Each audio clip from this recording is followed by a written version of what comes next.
ಜೀವನದಲ್ಲಿ ಅದೇನು ಪಾಪ ಮಾಡಿದ್ನೋ ಏನೋ, ಹುಟ್ಟಿದಾಗ್ಲೇ ತಂದೆ ತಾಯಿನ ಕಳ್ಕೊಂಡೆ. ಮದುವೆ ಆದ್ಮೇಲೆ ತಾಳಿ ಕಟ್ಟಿರೋ ಗಂಡನನ್ನ ನುಂಗ್ಕೊಂಡೆ.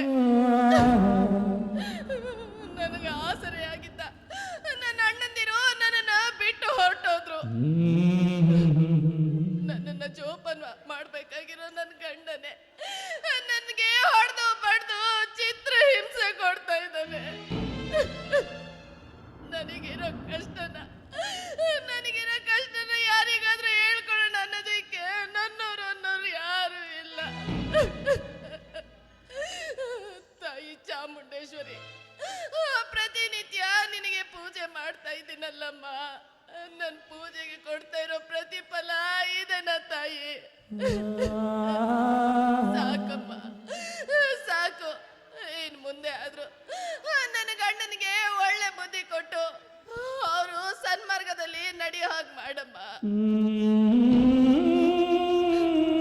ಸಮಯ ಇಷ್ಟೊತ್ತಾದ್ರೂ ಇನ್ನೂ ಮನೆಗೆ ಬಂದಿಲ್ಲ. ಅಪ್ಪ ಯಾಕೋ ತುಂಬಾ ಸುಸ್ತಾಗ್ತಾ ಇದೆ.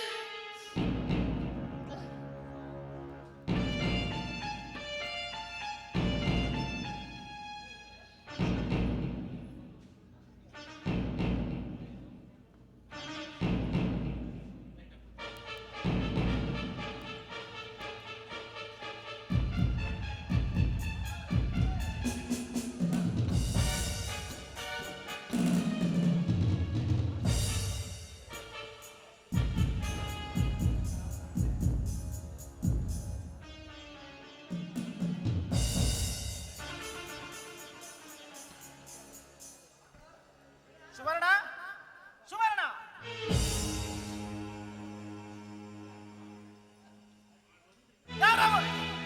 ಯಾರವನು ಬಿದ್ದುಕೊಂಡಿದ್ದು? ಇಲ್ಲ ಅಂದ್ರೆ ಅವನು ಯಾರು ಅಂತ ನನಗೆ ಗೊತ್ತಿಲ್ಲ. ನೀವಿನ್ನೂ ಬಂದಿಲ್ವಲ್ಲ, ಯಾಕೋ ತಲೆ ಸುತ್ತದಂಗಾಯ್ತು, ಅದಕ್ಕೆ ನಾನು ಮಲಗಿದ್ದೆ. ಅವನು ಯಾರು ಅಂತ ನನಗೆ ಗೊತ್ತಿಲ್ಲ ಅಂದ್ರೆ. ನಟನೆಯನ್ನು ಸರಿಯಾಗಿ ಪಾಠ ಕಲಿತ ನಟನೆಯ ರಾಣಿ ನಾನು ಊರಲ್ಲೆಲ್ಲ ಮೊದಲು ತಿಳಿದು ನಾ ಬರುವ ಪೂರ್ವದಲ್ಲಿ ಪ್ರಣಯ ದಿಗಂತ ಮುಗಿಸಿಕೊಂಡು ನಾನು ಬಂದ ನಂತರ ಏನು ಅರಿಯದ ಸುಳೆ ನಾಟಕ. ಜಾರಿಣಿ, ನಿನಗೇನು ಈ ಮನೆಯಲ್ಲಿ ಸ್ಥಾನವಿಲ್ಲ, ಮೊದಲು ಮನೆ ಬಿಟ್ಟು ತೊಲಗು. ಇಲ್ಲ, ನಿಮ್ಮ ಪಾದ ಸಾಕ್ಷಿ ಯಾರು ಅಂತ ಗೊತ್ತಿಲ್ಲ.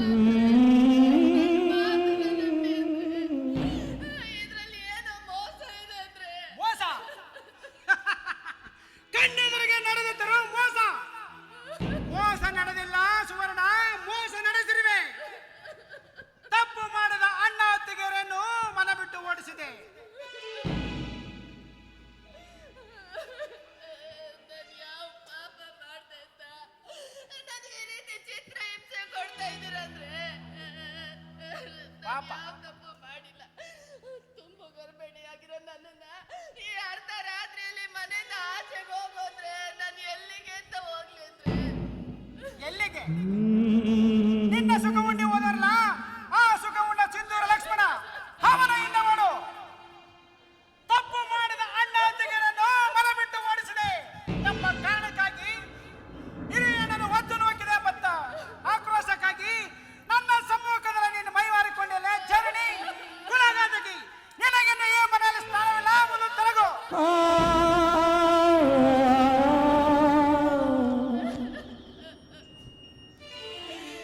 ಯಾವ ತಪ್ಪು ಮಾಡದೇ ಇದ್ರು ನನ್ನನ್ನ ಮನೆಯಿಂದ ಆಚೆಗೆ ಹೋಗ್ತಾ ಇದ್ದೀರಾ? ಒಂದೇ ಒಂದು ಮಾತು, ಈ ನಿನ್ನ ಅನಿಷ್ಟ ಮುಖನ ನೋಡೋದಕ್ಕಾಗೋದಿಲ್ಲ, ಮನೆಯಿಂದ ಆಚೆಗೆ ಹೊರಟೋಗು ಅಂತ ಹೇಳಿದಿದ್ರೆ ಸಂತೋಷವಾಗಿ ಹೊರಟೋಗ್ತಾ ಇದ್ನಲ್ರಿ. ಆದ್ರೆ ಈ ಜಾಣಿ ಅನ್ನೋ ಪಟ್ಟಣ ಹೊತ್ಕೊಂಡು ನಾನು ಹೇಗೆ ಹೋಗ್ಲಿ?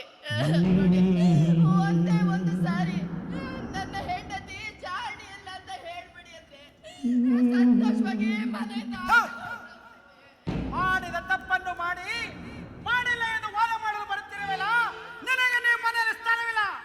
ಎತ್ತಕೋ ನಿನ್ನ ಗಂಡು, ಎತ್ತಕೊಂಡು ಮನೆ ಬಿಟ್ಟು ಹೊರಡು. ಉರಿಯುತ್ತಿದೆ ಭೂಮನ, ಕರಗುತ್ತಿದೆ ಜೀವನ ಉರಿಯುತ್ತಿದೆ ಹೂವನ ಕರಗುತ್ತಿದೆ ಜೀವನ ನೆಲೆ ಕಾಣದೆ ಚಿಂತೆ ತಲೆ ತಾಗಿದೆ ಜೀವ ಬಲಿಯಾಗಿ ಬಲೆ ಬೀಸಿದೆ ಉರಿಯುತ್ತಿದೆ ಹೂವನ ಕರಗುತ್ತಿದೆ ಜೀವನ ಆ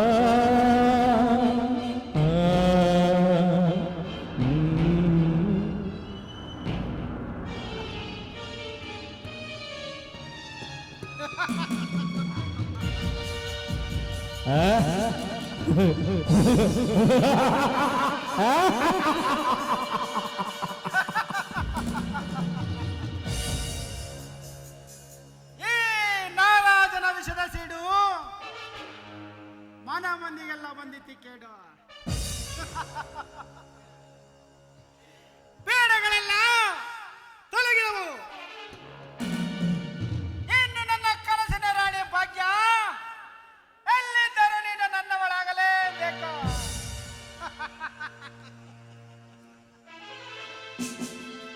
ಮೋಸ ವಂಚನ ದೋಗಗಳೆಂಬ ಆಯುಧ ಹಿಡಿದವರು ಮಾನವ ರಕ್ತವ ಘಟಘಟ ತುಡಿಯು ತೇಗುವ ರಾಕ್ಷಸರು ಇವರು ತೇಗುವ ರಾಕ್ಷಸರು ಇವರು ತೇಗುವ ರಾಕ್ಷಸರು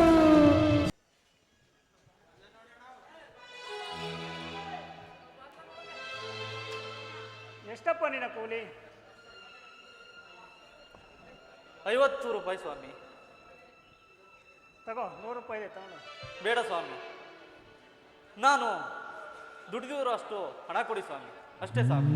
ಪರವಾಗಿಲ್ಲ ತಗೊಳ್ಳಯ್ಯ, ಚೈತನ್ಯನ ಹತ್ರ ತಗೊಂಡೋಗು. ಬರುತ್ತೇನೆ ಸ್ವಾಮಿ.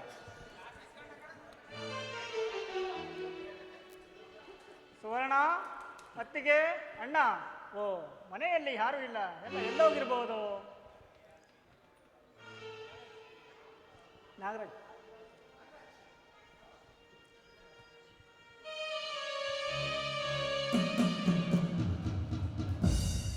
ಯಾರು ಮನೆಯಲ್ಲಿ ಇಲ್ಲದವ್ರ ಹೆಸರನ್ನು ಪರಿಚಯದವರು ಬಂದು ಕೂಗೋದು ಯಾರು ನೀನು?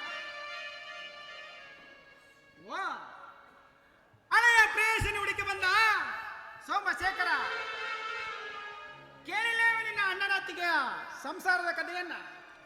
ಇಲ್ಲ, ಏನಾಯ್ತು ನಮ್ಮ ಅಣ್ಣನ ಸಂಸಾರ? ನೋಡು, ನೀನು ಮನೆ ಬಿಟ್ಟು ಹೋದ ದಿನವೇ ನಿನ್ನ ಅತ್ತಿಗೆ ಆ ಬಡ ಬಿಕಾರಿ ಕೃಷ್ಣನ ಮನೆ ಸೇರಿದ್ದಾಳೆ. ಅದು ಅಲ್ಲದೆ ಬೇಷಾಗಿ ಜೀವನ ನಡೆಸುತ್ತಿದ್ದಾಳೆ. ಇದನ್ನು ತಿಳಿದ ನಿಮ್ಮ ಅಣ್ಣ ಅದನ್ನೇ ಮನಸ್ಸಿಗೆ ಹಚ್ಚಿಕೊಂಡು ಬೀದಿ ಬೀದಿ ಹುಚ್ಚನಂತೆ ತಿರುಗುತ್ತಿದ್ದಾನೆ. ಪಾಪ, ಈ ವಿಷಯ ತಿಳಿದು ಎಷ್ಟೋ ಸಾರಿ ನಾನು ಮನೆ ಸಂಸಾರ ಸರಿ ಮಾಡಬೇಕು ಅಂತ ಹೋಗಿ ನನಗೆ ಕೇಳಿದೆ, ಆದರೂ ನನ್ನ ಮಾತ ಕೇಳಲಿಲ್ಲ. ಇನ್ನು ನಿನ್ನ ತಂಗಿ ಅಂದರೆ ಸೋಮು, ನನ್ನ ಹೆಂಡತಿ ಸುವರ್ಣ 9 ತಿಂಗಳ ಗರ್ಭವತಿ, ಚೊಚ್ಚಲು ಗರ್ಭಿಣಿ ಎಂದು ಬಹಳ ಮುದ್ದಾಗಿ ಜೋಪಾನವಾಗಿ ಸಾಕಿದೆ. ಆದರೆ ಏನ್ ಮಾಡೋದು ಸೋಮು, ಡೆಲಿವರಿ ಸಮಯದಲ್ಲಿ ಆಸ್ಪತ್ರೆಗೆ ಸೇರಿಸಿದ ಸೋಮು. ತಾಯಿ ಮಕ್ಕಳ ಇಬ್ಬರು ಹಸುನಿಗೆ ಸತ್ತು ಹೋದರೆ ಸೋಮು, ಹಸುನಿಗೆ ಸತ್ತು ಹೋದರೆ. ಕೇಳಿದೆಯಾ? ಕೇಳಿದೆ ನಿನ್ನ ಈ ಅಣ್ಣನ ಸಂಸಾರದ ಕಥೆಯನ್ನು ಸೋಮು? ತಂಗಿ, ಕೊನೆಗೂ ನಿನ್ನ ಅಣ್ಣನಿಗೆ ಮುಖ ತೋರಿಸಬಾರ್ದಂದು, ಅವನ ಕೈಯಿಂದ ಚಿತ ಸಂಸ್ಕಾರ ಆಗಬಾರ್ದಂದು ಆಸ್ಪತ್ರೆಯಲ್ಲಿ ಹಸುನಿಗಿದೆಯಮ್ಮ. ನಿನಗಾಗಿ ತಂದ ಹೊಸ ಸೀರೆ ನಿನ್ನ ಸಮಾಧಿಗೆ ಅರ್ಪಿಸುವಂತಾಯ್ತಮ್ಮ. ನಿನಗೆ ಸೀರೆ ಉಳಿಸಿ, ಕೈ ತುಂಬ ಬಳೆ ತೋರಿಸಿ, ದೇವರಿಗೆ ಕಳಿಸಿ ಕಣ್ ತುಂಬ ನೋಡಬೇಕು ಅಂತ ಬಂದಲ್ಲಮ್ಮ. ಹೇಳೆ ವಿಧಿ, ಮಮತೆಯಿಂದ ಮನೆಗೆ ಬಂದ ಈ ಸೋಮಶೇಖರನ ಮೇಲೆ ಸಿಡಿಲಿನ ಅಗಾತನೆ ಒರೆಸಿದೆಯೋ? ಎಲೆ ವಿಧಿ, ಎಲ್ಲ ಕೃಷ್ಣ, ಇದಕ್ಕಾಗಿ ನೀನು ಒಂದು ಕಾದ ಕೂಡ ಬಂದಿಲ್ಲ. ಈಗ ತಿಳಿಯಿತು ನಿನ್ನ ಸಂಚು. ನನ್ನ ಅತ್ತಿಗೆ ಕೊಟ್ಟ ಮಾತು ತಪ್ಪು. ಇದು ಕೃಷ್ಣ, ಈ ಸೋಮಶೇಖರನ ಸಿಡಿನ ಜ್ವಾಲೆ ನಿನ್ನ ಮೇಲೆ ಬಿಡಿಯೋದಿಲ್ಲ. ಇದು ಬಂದೆ ನಿನ್ನಿಂದೆ.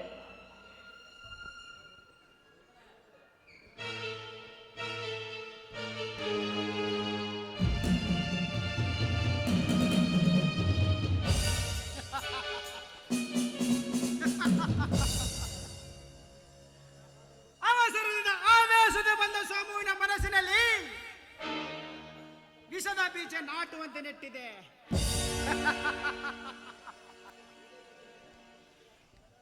ಇದೇ ರೀತಿ ಸಾಗಲಿ ನಾ ರಚಿಸಿದ ನಾಟಕ.